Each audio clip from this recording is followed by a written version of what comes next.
Hey, Ellie, Tommy Gibbons here, professor of the course. Great to have you in the course and wanted to send you a video reply here in week one to the work that you've posted in both response forums, which is excellent, by the way. Really, I thought insightful and thoughtful responses to both prompts. So thanks for your hard work here in week one.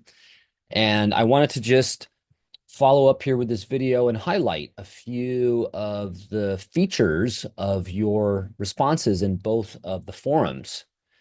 Uh, First of all, I want to say I love your recognition that the people of God in the Bible are not, in fact, presented as reliably more faithful than other peoples. In fact, the Gentile peoples uh, serve the one true God in a whole variety of ways. And the people of God who have received God's revelation in a kind of special way are not, for that reason, more reliable or trustworthy. And that's something important, I think, for us to remember. That remains true, it seems to me, of Jesus's community of disciples, this church, as he calls it, that he is building within Israel. They're not an ideal community any more than the rest of their people, Israel, has been across their generations. So really good observation. You say here also that uh, living in the ways that God commands leads to life, straying from them leads to death. It's a great sort of summary presentation of what Deuteronomy teaches. And what I would urge that you just continue to reflect on and maybe unpack a little bit is what is meant by death and by life in the law of Moses and therefore in the rest of the Bible. It's not just being sort of alive until you die and death just being the end of someone's life. Death and life include just that sort of sense of existing and not yet dying and then dying, but they're much more uh, developed or sophisticated than that as well. So, death, if you remember in those curses in Deuteronomy, which echo the curses of Genesis 3, death involves estrangement between the human and the land.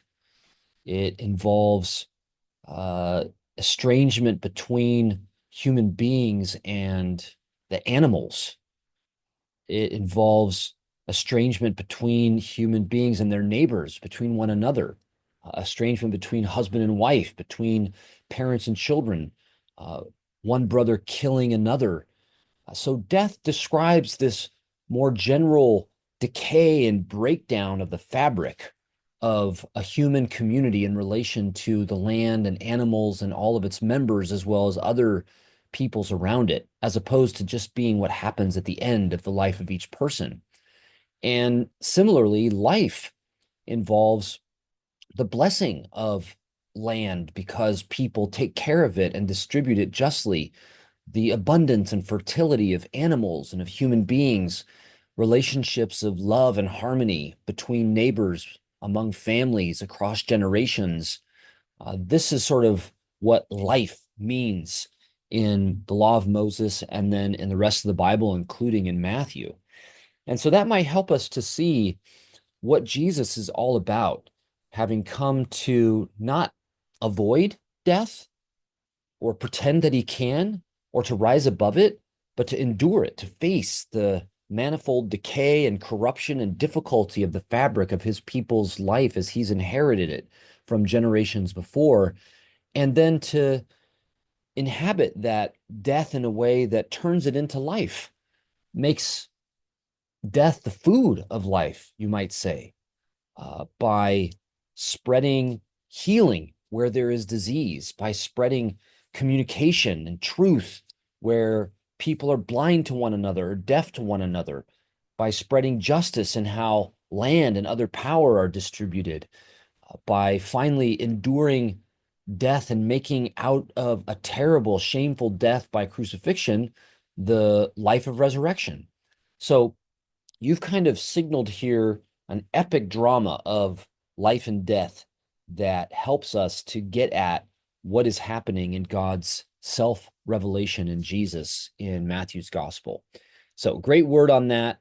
Love what you say about the genealogy as well. You've got some really just wonderful insights here.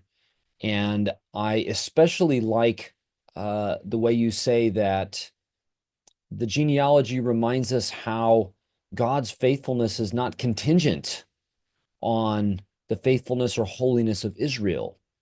And these women, as you say, are witnesses to terrible corruption in Israel, Israelite men who mistreat them, take advantage of them, exploit them, and God vindicates them. And they are remembered in Israel as mothers of King David, three of them. And then with those three mothers, along with the wife of Uriah the Hittite, they're all mothers of Jesus, the Messiah, as well. And as you say, this is a kind of vindication of the witness of these foreign women of Jesus's past. And that will shed some light on Jesus's encounter with another Canaanite mother in Matthew 15 and kind of indicate how God works not just through Israel's faithfulness, but also through its unfaithfulness to shine the light of God's grace onto Israel and to spread God's blessing to other peoples as well. So lots more for us to unpack, but you've gotten us off to a great start with this excellent work in week 1.